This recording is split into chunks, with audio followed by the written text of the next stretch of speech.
হরে কৃষ্ণ।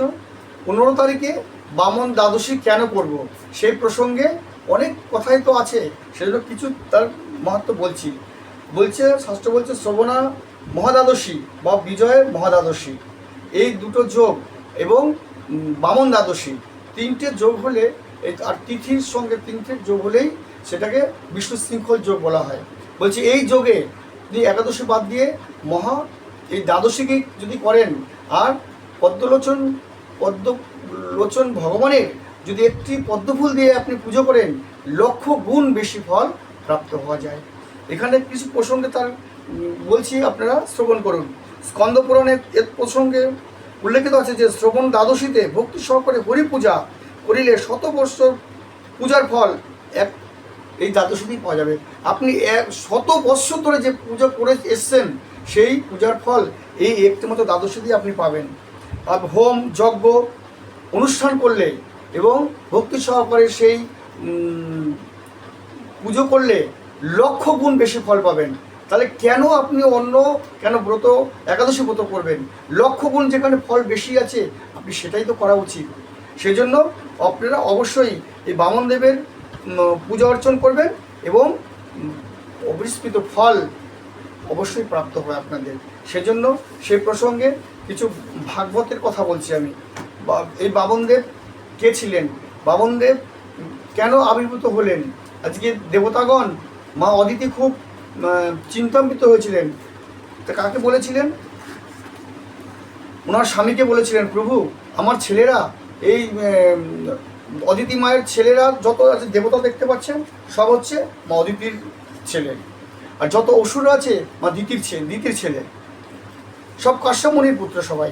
সেই কাশ্যপমুনিকে সব বলার পরে যখন স্বর্গরাজ্য চ্যুত হয়ে এবার দেবতারা ঘুরে ঘুরে বেড়াচ্ছেন, তখন মার সেই দুঃখ আর সহ্য হচ্ছিল না। তখন সেই কথাটা কাশ্যপমুনিকে বলতে তখন বলল, একটা ব্রতর কথা বলেছিলেন, পরব্রত ব্রত, 12 দিনের এই ব্রত তুমি পালন করো, কিন্তু কঠোর ভাবেই এই পালন করতে হবে। মাটিতে শয়ন করতে হবে, একবার আহার করতে হবে। এরকম করে তুমি ব্রত করার পরে তোমার প্রভু তোমাকে দর্শন দেবেন এবং অবিস্মৃত ফল তোমাকে প্রদান করবেন। তখন এই ব্রত মা করার পরে তখন স্বপ্নে দেখলেন নারায়ণ নিজে তার গর্ভে আবির্ভূত হয়েছেন। সুখদেব বলে, রাজা করহস্র বন, যেভাবে বলির যজ্ঞে পরিলগমন মার গর্ভে এসে পড়ে আস্তে আস্তে ও ছেলে বড় হলো, বামন রূপ ধারণ করলেন। বামন রূপ ধারণ করে এই মা অদিতির গর্ভে তার আবির্ভূত হলেন। তারপরে একটু বড় হতে হতে তারপরে এবার যে উদ্দেশ্যে প্রভু এসছেন সেই উদ্দেশ্যের জন্যই তো বলি মহারাজ যেহেতু ত্রিভুবনের রাজা, সব দখল করে নিয়েছেন, সে বলির থেকে ছলনা করে এইগুলো সব প্রভু নিয়ে নেবেন। সেজন্য সুখদেব ঋষি বলছেন, ভাগবতের কিছু তথ্য অল্প কিঞ্চিত আমি বলছি। সুখদেব বলে, রাজা করহস্র বন, যেভাবেতে বলির যজ্ঞে হরির গমন, 1 মাস 2 মাস দিন যত যায় আনন্দে অদিতির তত হরিগুণ গায়। মা ছেলে বড় হচ্ছে আর হরিগুণ গাইছে। শ্রবণা দ্বাদশীর নাম অপূর্ব সময়, অভিজিৎ নামে তথা গগনে উদয়। অভিজিৎ মুহূর্তের সময় এই বামনদেবের আবির্ভূত হয়েছিলেন। প্রসন্ন সমস্ত গ্রহ আর দিকচয়, অদিতির পুত্রলাভ সেই কালে হয়। অপূর্ব মোহন মূর্তি শ্রীহরি কুমার, ইলুৎপল সম আখি শ্যাম দেবতার। শঙ্খচক্র গদা পদ্ম শোভেচারী করে, শ্যাম অঙ্গে বনমালা কিভা শোভা ধরে। হেরূপ হেরি পুত্র দম্পতিত্ব ক্ষণ, করিতে লাগিল দেহে বিবিধ স্তবন। প্রভুর স্তবন করছে, মা হয়ে প্রভুর স্তুতি করছেন। স্বর্গ হতে অবিরত পুষ্পবৃষ্টি হয়, আনন্দে গর্জন করে মেঘ সমুদয়। অকালে বাহির হয় মলয় পবন, পক্ষীগণ আনন্দেতে করিল গুঞ্জন। ফল ফুলে সুবসিত হলো উপবন, ধরিল চরিত্র শোভা এ ত্রিভুবন। প্রভুর এই জন্মে ত্রিভুবন তার ফলে ফুলে ভরে গেল। দিব্য মূর্তি দেখাইল তবে নারায়ণ, বামন বামন মূর্তি করিল ধারণ, স্বর্গেতে দুমদুমি বাজে হিষ্ট দেবগণ, বলিরে ছলিতে করি এ দেহ ধারণ, আনন্দে করিল গান গন্ধর্বের সব, মণিগণ হিষ্ট মনে করিলেন স্তব। সব মণিগণ স্তব করতে শুরু করলেন। তখন একদিন এই পূর্ব কিছুদিন বড় হয়ে তখন ওই বলির রাজসভাতে মানে আগমন করলেন। বলির রাজসভাতে আগমন করে এবার সবাইকে যজ্ঞ, বিশাল যজ্ঞ হচ্ছে। যজ্ঞস্থলে প্রভু যখন আসছে সবাই দেখছে আরে এত সুন্দর বামন মূর্তি, এই ব্রাহ্মণ ব্রহ্ম তেজ তার গা দিয়ে যেন বেরোচ্ছে। তখন বামনদেবকে দেখে বলি মহারাজ আসুন আসুন ব্রাহ্মণদেব আসুন, গিয়ে বসালেন, তার পদ ধৌত করে দিলেন, ধুয়ে আসন দিয়ে বসালেন। বসিয়ে কুশল জিজ্ঞেস করলেন, কোথায় আপনার বাড়ি, কোথা থেকে এসছেন, সব মানে বৃত্তান্ত বলতে চলো। বলে আমি এক ক্ষুদ্র ব্রাহ্মণ, আপনার এখানে কিছু দান নিতে এসেছি। তখন বলল,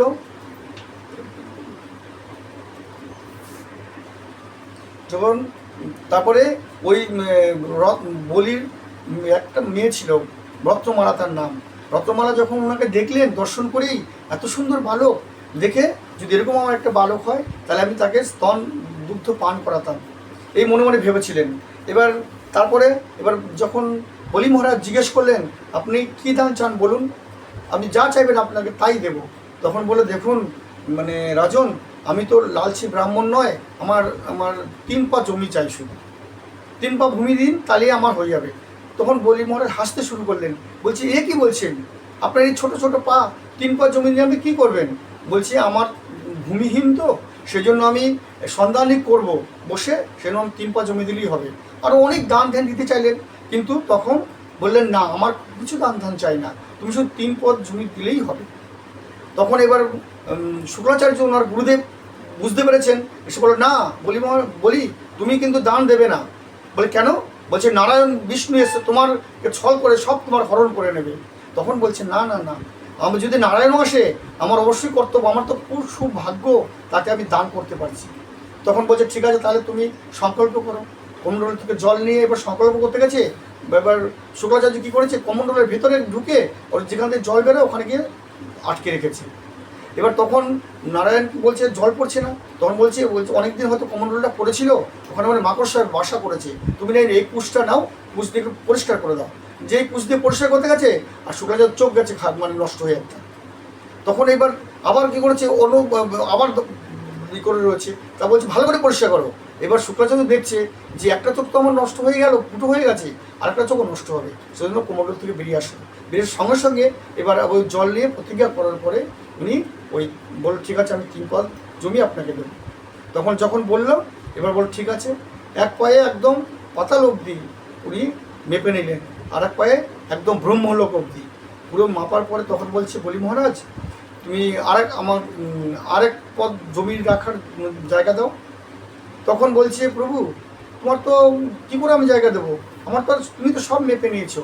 এইসব বলার পরে তখন ওই ওনার যে মেয়ে ছিলেন বলছি এরকম বালক এত সুন্দর দেখতে ছিল আর এখন আবার এত ক্রূর হয়ে গেছে, হ্যাঁ এরকম এইসব ছেলেকে না স্তনে বিষ মিশিয়ে মেরে ফেলা উচিত খাইয়ে। তো দেখুন প্রভুর কৃপা, প্রথমে কি বলেছিলেন যে এরকম একটা ছেলে হলে আমি স্তন দুগ্ধ পান করাতাম, কিন্তু পরবর্তীকালে যখন এরকম রূপ দেখলে সব বাবার হরণ করে নিয়েছে তখন বলছে মানে বিষ খাইয়ে মেরে দিতাম। প্রভু কিন্তু তাই করেছিলেন। পরের জন্মে উনি কংসের ওখানে মানে পুতনা রাক্ষসী জন্মগ্রহণ করেছিলেন, সেজন্য মানে যখন সেই নন্দলায় গিয়ে ওই স্তনে বিষ মেরে খাইয়ে মারতে গেছিলেন, কিন্তু ওনাকেই বধ করে দিয়েছিলেন প্রভু। সেজন্য প্রভু মনে মনে যা আপনারা কামনা করবেন সেটাই হবে। সেজন্য ওইখানটায় বলি মহারাজ বলছেন যে প্রভু আপনার তো আর মানে পা নেই, আমারও আর জমি নেই। তখন বলছে কে বলেছে আমার পা নেই? তখন নাভির স্থল থেকে একটা পা বের করে বলছে এই তো আমার পা, তুমি দাও আমার জমি দাও। তখন ওনার স্ত্রী বললেন প্রভু তুমি বুঝতে পারছো না, তোমাকে নিজেকে দান তুমি করোনি, তুমি নিজেকে সমর্পণ করো। তখন ও বলল ঠিক আছে তুমি ঠিকই বলেছো। তখন মাথা এগিয়ে দিলেন, প্রভু তুমি ওই চরণ আমার মস্তকে ধারণ দাও, মস্তকে তুমি রাখো, কেন আর আমার তো কিছু নেই। তখন ওই বলি মহারাজ ওই মানে চরণ মানে মাথা দিলেন, চরণ দিয়ে প্রভুকে সুতলে পাঠিয়ে দিলেন বলি মহারাজকে। প্রভু ওই চরণদ্বীপ সুতলে পাঠিয়ে দিয়ে তখন বলি মহারাজকে বললেন, তুমি কি কি বর চাও বলো। বলছে, প্রভু আমি কিছুই চাই না, কিন্তু আমি এইটুকুনি চাই, যখন আমি ওই কাজে বেরোবো বা কোথাও যাব, তোমাকে দর্শন করে আমি যেতে পারি। সেই প্রভুর মানে প্রতিমূর্তি বলি মহারাজের ওখানে এখনও অবধি রয়েছে সুতলে। এদিকে আরেকটা প্রসঙ্গ উঠে আসছে, সেটা হচ্ছে, দেখুন আপনারা কোনো সময় কোনো আধিকারিক ব্যক্তিকে কোনো সময় অপমান করবেন, অপমানের জন্য কথা বলবেন না। আজকে মানে আমরা সবাই জানি এই সামনে জন্মাষ্টমী গেল, জন্মাষ্টমীর মানে আগে কৃষ্ণ তো এসছেন অষ্টম গর্ভে, তার আগে মানে বলদেব প্রভু এসছেন মানে সপ্তম গর্ভে, তার আগে ছয়টা ছেলেকে মানে কংস আছাড় মেরে কিন্তু মেরে ফেলেছিলেন। ওনারা কারা? ওনারা কিন্তু মানে ব্রহ্মার একটা কাজে, মানে কোনো সময় যদি আরও ভিডিও করি তখন ওই প্রসঙ্গটা বলবো, শুধু আমি একটুখানি হিন্টস দিচ্ছি। ওই পুরো ব্রহ্মার একটা কাজে ওই 6 জন মানে দেবতা হেসেছিলেন শুধু, বলে দেখো ব্রহ্মার কীর্তি দেখো। এই হাসার জন্য বারবার করে জন্মাচ্ছে, বারবার করে মরছে, বারবার করে জন্মাচ্ছে, বারবার করে মরছে, শুধু একটু হেসেছিল বলে। এইটি হচ্ছে ওদের লাস্ট জন্ম। ওই কৃষ্ণের বড় ভাই হয়ে ওরা ওই জন্মগ্রহণ করেছিলেন, আর ওই কংস একজনকে মেরে দিয়েছিলেন। তো যখন একদিন মা দৈবকী বললেন, কৃষ্ণ আমি শুনেছি তুমি গুরুপুত্রকে আনয়ন করে দিয়েছো, তাই আমিও 6 ছেলেকে তুমি আনয়ন করে দাও। আমার 6 ছেলের জন্য আমার সবসময় না মনটা সবসময় খারাপ থাকে, তাই তুমি আমার 6 ছেলে কিনে দাও। তখন বললো ঠিক আছে মা। তখন বলদাওকে বললো, দাদা চলো। তখন এই 6 ছেলে কোথায় ছিল? এই বলি মহারাজের কাছেই ওই ছেলে গচ্ছিত ছিল। 6 জনকে তখন বলি মহারাজের কাছে যখন গেলেন, বলি মহারাজের প্রভু আসুন আসুন বলে ওখানটায় প্রভু বসালেন, বসিয়ে সিংহাসনে 2 জনকে বসিয়ে পদধৌত করে মানে সব কৌশল পুষলেন। তখন বলল যে বলি তোমার কাছে আমার যে 6 দাদা আছে তাদেরকে তুমি ফেরত দাও। ঠিক আছে প্রভু, এক্ষুনি এনে দিচ্ছি। তখন ওই 6 জনকে, তখন কিন্তু ওরা বাচ্চাই রয়েছে, তারপরে ওই 6 জনকে ওইখান থেকে এনে মাকে দিলেন। মাকে একজনকে স্তন পার করাচ্ছেন, আর একজন পুরো সুপুরুষ হয়ে যাচ্ছেন, বড় বড় হয়ে যাচ্ছেন।